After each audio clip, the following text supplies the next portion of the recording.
أعوذ بالله من الشيطان الرجيم بسم الله الرحمن الرحيم اقتربت الساعة وانشق القمر صدق الله العظيم۔ آج بھی انشاءاللہ العزیز سوا پارے کا درس قرآن ہے۔ پارہ نمبر 27 کے ربع سے لے کر پارہ نمبر 28 کے آدھے تک۔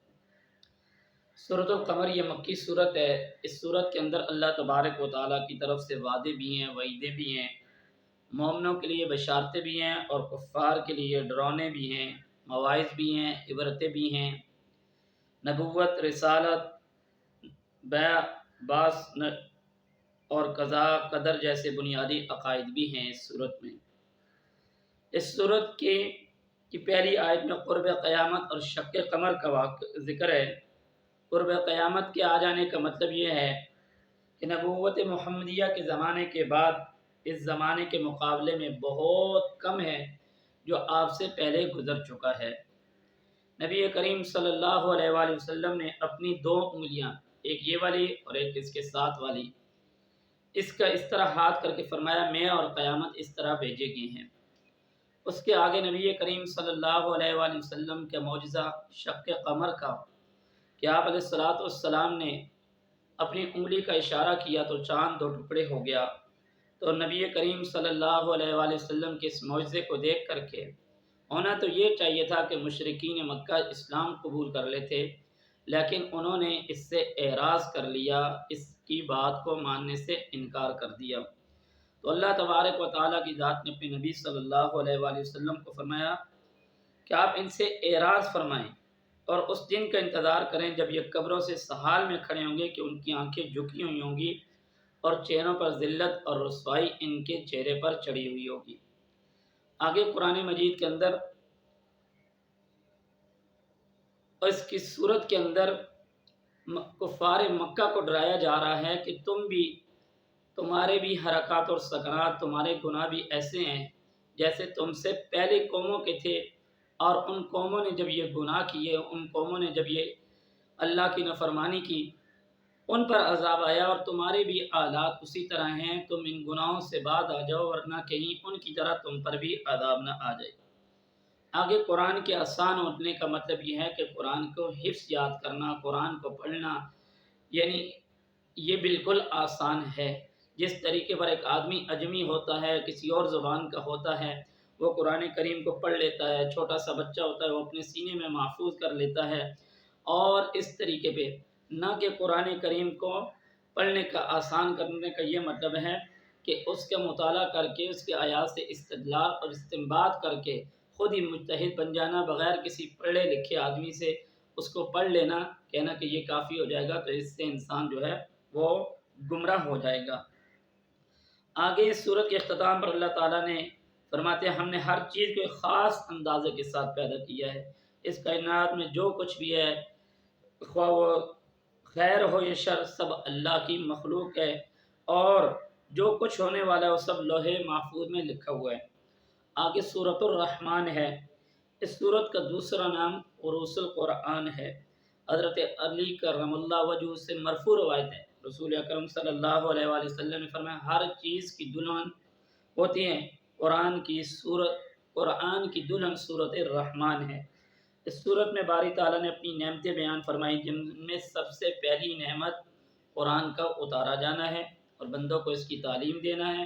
یقیناً یہ نعمت کبریٰ ہے، کوئی مادی نعمت اس کا مقابلہ نہیں کر سکتی۔ یہ صورت کی ایک ایک آیت دنیا اور دنیا کے اندر جو کچھ ہے اس سے بہتر ہے۔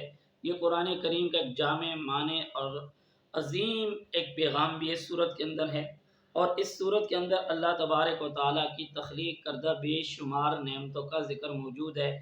پھل ہیں، اناج ہے، سبزیاں ہیں، درخت ہیں، ہر قسم کے یہ جانور ہیں، ہر قسم کی نعمتیں جو اللہ نے پیدا کی صرف اور صرف انسان کے لیے۔ ان دنیاوی نعمتوں کے علاوہ اخروی نعمتوں کا اور عذابوں کا بھی سورۃ الرحمن میں ہے۔ وہ آگ کے شعلے، وہ دھواں جن میں سانس لینا دو بر ہو جائے گا، وہ جہنم جس کی ایک چنگاری بھی انسان کو جلانے کے لیے کافی ہوگی۔ اور اس صورت کے اندر اللہ تبارک و تعالیٰ کی ذات نے فبأي آلاء ربكما تكذبان کا تذکرہ بار بار کیا۔ فرمایا یہ اتنی نعمتیں جو اللہ نے تمہیں دی ہیں، ان نعمتوں کے ہوتے ہوئے تم اپنے رب کی کون کون سی نعمتوں کو جھٹلاؤ گے؟ یعنی ایک اللہ نے تمہیں یہ نعمت دی ہے، تم اس کو کیوں جھٹلا رہے ہو؟ یہ اللہ بتا رہے ہیں۔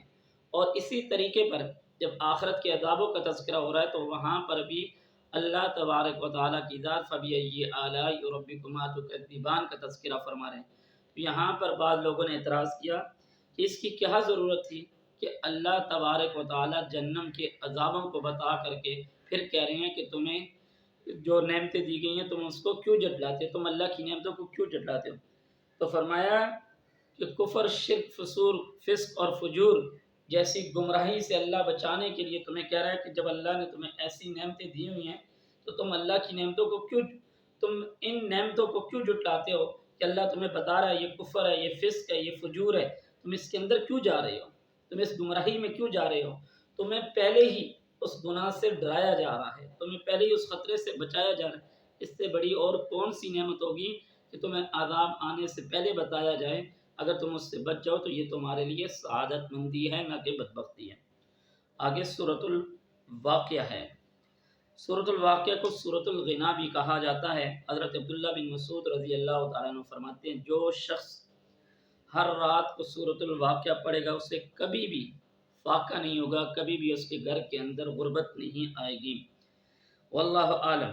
یہ سورت بتاتی ہے کہ جب قیامت قائم ہوگی تو زمین پر زلزلہ برپا ہو جائے گا، پہاڑ ریزہ ریزہ ہو جائیں گے اور انسانوں کے 3 گروہ ہو جائیں گے۔ ایک اصحاب یمین جنت میں چلے جائیں گے، ایک اصحاب الشمال ہوں گے جو جہنم میں چلے جائیں گے، اور تیسرا گروہ وہ ہوگا جو ان میں سبقت لے جائے گا۔ اس کے بعد یہ صورت اللہ تعالیٰ کے وجود اور وحدانیت اور قدرت اور دلائل قائم کرتی ہے اور موت کے بعد کا تذکرہ کرتی ہے۔ اور وہ اللہ جو پانی کے قطرے سے انسان بنا سکتا ہے، مٹی میں ڈالے جانے والے بیج سے دانہ، درخت اور بے شمار پھل سبزیاں اگا سکتا ہے، اور وہ درخت سے آگ پیدا کر سکتا ہے، وہ مردہ انسان کو دوبارہ زندہ بھی کر سکتا ہے۔ اللہ تعالیٰ نے ستاروں کی قسم کو عظیم قرار دیا۔ آج سائنسدان بھی کروڑوں ستاروں پر مشتمل دنیا کے بارے میں جن تحقیقات اور عجائبات کا ذکر کر رہے ہیں ان سے پتہ چلتا ہے کہ واقعی یہ بڑی قسم ہے۔ آج دنیا کے اندر دیکھا جائے بے شمار ستارے، سیارے گردش کر رہے ہیں۔ ان ستاروں اور سیاروں کا نظام چلانے والا، ان کی رفتار، ان کی گفتار، ان کے ہر چیز کو دیکھا جائے، یہ سارا نظام چلانے والی ذات کون ہے؟ اگر ان ستاروں اور سیاروں میں دیر ہو جائے، تاخیر ہو جائے، آپس میں ٹکرا جائیں تو ساری کائنات کا نظام جو ہے وہ درم برم ہو جائے۔ تو اللہ تبارک و تعالیٰ کی ذات نے بتایا کہ یہ سب کچھ چلانے والی ذات ایک اللہ کی ہے۔ آگے سورت کے اختتام پر اللہ فرماتے ہیں انسان کے 3 گروہوں کے لیے جس جزا اور سزا کی میں نے خبر دی ہے یہ خبر سراسر حق اور قطعاً یقینی ہے، بس اپنے عظیم الشان پروردگار کی تسبیح اور تحمید بیان کیجیے۔ آگے سورۃ الحدید ہے۔ حدید عربی کے اندر لوہے کو کہا جاتا ہے، کیونکہ اس سورت میں اللہ نے لوہا پیدا کرنے کا ذکر فرمایا ہے، اس لیے سورۃ الحدید کہا جاتا ہے۔ اس سورت کے بنیادی 3 حصے ہیں، 3 مضامین ہیں۔ پہلا یہ کہ کائنات میں جو کچھ ہے وہ سب اللہ کا ہے، وہی ہر چیز کا خالق، مالک، کائنات کی ہر چیز اس کی تسبیح اور تحمید بیان کرتی ہے۔ دوسرا مضمون جو اس صورت میں بیان ہوا یہ اللہ اور اس پر ایمان لانے اور دین کی سر بلندی کے لیے مال جان قربان کرنے کا حکم دیا گیا ہے، اور اللہ کے راستے کے اندر خرچ کرنے کا حکم دیا گیا ہے، اور فرمایا یہ جو تمہاری دنیا کے اندر مال دولت یہ سب کچھ ہے، یہ سب کچھ تمہیں دیا گیا ہے، اس کو تم اللہ تبارک و تعالیٰ کے راستے میں خرچ کرو، یہ تمہیں موت کے بعد کام آئے گا، ورنہ اگر تم نے اس کو خرچ نہ کیا تو یہ تمہارے کسی کام کا بھی نہیں۔ تیسرا مضمون جو اس صورت میں بیان ہوا یہ کہ اللہ نے انسان کے سامنے دنیا کی زندگی کی حقیقت بیان کر دی تاکہ اس کی ظاہری زیب و زینت سے دھوکہ نہ کھا جائے۔ سمجھایا گیا دیکھو یہ دنیا سراب ہے، دھوکہ ہے، لہو و لعب ہے۔ کم عقل لوگ مال اور اکثر اولاد کی کثرت پر فخر کرتے ہیں، نسب پر کتراتے ہیں۔ فرمایا یہ جو دنیا ہے یہ کھیل اور کود کی طرح ہے، جس طرح کھیل اور کود تھوڑی دیر کا ہوتا ہے اور اس سے لوگ لطف اندوز ہو رہے ہوتے ہیں، پھر وہ ختم ہو جاتے ہیں۔ فرمایا یہی مثال انسان کی زندگی کی ہے کہ انسان کو بھی اللہ تبارک و تعالیٰ نے چھوٹی سی زندگی دی ہے، مختصر سی زندگی دی ہے، وہ اس میں اگر اچھا کام کر لے گا تو اس کو فائدہ ہے، جو ہمارا مقصد بھی ہے۔ اگر نہیں کرے گا تو وہ جس طرح کھیل تھوڑی دیر کے لیے ہوتا ہے، ختم ہو جاتا ہے، فرمایا اسی طریقے پر اس انسان کی زندگی بھی ختم ہو جائے گی۔ سورت کے اختتام پر اللہ سے ڈرنے والوں اور رسول پر ایمان لانے والوں کے لیے عظیم اجر، ڈبل اجر کا نور عطا کرنے کا وعدہ ہے، جس کی روشنی میں وہ چلیں پھریں گے، اور اللہ ہم سب کو نور عطا فرمائے۔ آگے پارہ نمبر 28 سورت شروع ہو رہا ہے، سورت المجادلہ۔ یہ سورت مدنی سورت ہے۔ اس مدنی صورتوں میں شرعی احکام کا بیان اور منافقین کا تذکرہ ہے۔ اس سورت کے ابتدا میں حضرت خولہ بنت ثعلب رضی اللہ تعالیٰ عنہ کا وہ واقعہ مشہور ہے، جو اپنے شوہر کے ساتھ لڑ رہی تھی کہ انہوں نے ان کو کہا تھا کہ تو اس طرح جس طرح تو میری ماں ہوتی ہے۔ تو اس اسلام سے پہلے اس کو طلاق سمجھا جاتا تھا۔ تو نبی کریم صلی اللہ علیہ وآلہ وسلم کے اوپر جب یہ صورت نازل ہوئی تو پھر اس وقت طلاق کے حکم میں سے اس کی وجہ سے بیوی اور شوہر پر ہمیشہ کے لیے حرام ہو جاتی ہے، لیکن قرآن نے اس کی حرمت کی ایک مقدار جو ہے وہ معین کر دی کہ اگر تم کفارہ دے دو گے تو یہ والی قسم جو ہے تمہاری ختم ہو جائے گی۔ یہ سورت سرگوشی کا حکم بیان کرتی ہے۔ اگر دو یا دو سے زیادہ شخص لوگ ایک دوسرے کے سامنے کان میں بات چیت کر رہے ہوں تو اس کا حکم کیا ہے؟ جہاں تک حدیث کا تعلق ہے، 3 افراد کی سرگوشی کو آداب مجلس کے خلاف قرار دیا گیا ہے، کیونکہ ایسا کرنے سے تیسرے کے دل میں بدگمانی پیدا ہوتی ہے۔ اور اجتماعی آداب میں سے مجلس کا ادب یہ بیان کیا گیا ہے، جب تم مجلس میں وسعت پیدا کرنے کے لیے کہا جائے تو وسعت پیدا کریں، اگر تمہیں مجلس سے اٹھ جانے کا کہا جائے تو تم اٹھ کے چلے جاؤ۔ یہ صورت ان منافقین کا تذکرہ کرتے ہیں جو یہود سے دوستی رکھتے ہیں اور اپنے مومن ہونے پر قسمیں بھی کھاتے ہیں۔ ان کے بڑے کے باوجود اللہ تعالیٰ نے انہیں حزب الشیطان، شیطان کی جماعت قرار کر دیا، جو کسی بھی صورت اللہ اور اس کے رسول کے دشمنوں کے ساتھ دوستی نہیں رکھتے، اور ان کے ماں باپ، بیٹے بھائی اور قبیلے والے ہی کیوں نہ ہوں۔ اس کے بعد آگے سورۃ الحشر ہے، یہ بھی مدنی صورت ہے۔ اس صورت میں بھی چند اہم مضمون شامل ہیں۔ ابتدا میں بتایا گیا کائنات کی ہر چیز اللہ کی تسبیح، تقدیس، حمد و ثنا بیان کرتی ہے، اس کی وحدانیت، اس کی جلالیت پر کی گواہی دیتی ہے۔ پھر یہ صورت قدرت الہیہ کے بعد آثار اور زندہ دلائل کا تذکرہ کرتی ہے، جن میں سے یہ بھی ہے کہ یہود جو کہ عرصہ دراز سے یثرب میں قیام پذیر تھے، انہوں نے اپنی حفاظت کے لیے بڑے بڑے مضبوط قلعے بنا رکھے ہوئے تھے۔ اسی طریقے پر ان کی معیشت بہت مضبوط ہو چکی تھی۔ انہوں نے اب دنیاوی جتنے بھی اسباب تھے ان سب کو اختیار کیا ہوا تھا۔ ان کو شکست دینا یہ کسی کے بس کی بات نہیں تھی۔ انہوں نے لوگوں کو سود کے اوپر قرضے دیے ہوئے تھے۔ بظاہر ایسا لگتا تھا اب ان کو نکالنا وہ کافی مشکل ہو گیا ہے۔ پھر ایسا ہوا کہ اللہ تبارک و تعالیٰ کی طرف سے ان پر عذاب آیا اور ان کو وہاں سے مکہ سے مدینہ سے نکال دیا گیا، شام کی طرف حضرت سیدنا فاروق اعظم رضی اللہ تعالیٰ عنہ کے دور میں۔ جب یہود کے قبیلہ بنو نذیر کو مدینہ منورہ سے نکالا تو بہت سارا مال غنیمت مسلمانوں کے قبضے میں آ گیا۔ جو مال غنیمت قتل کے بغیر ہاتھ میں آ جائے اسے مال فے کہا جاتا ہے۔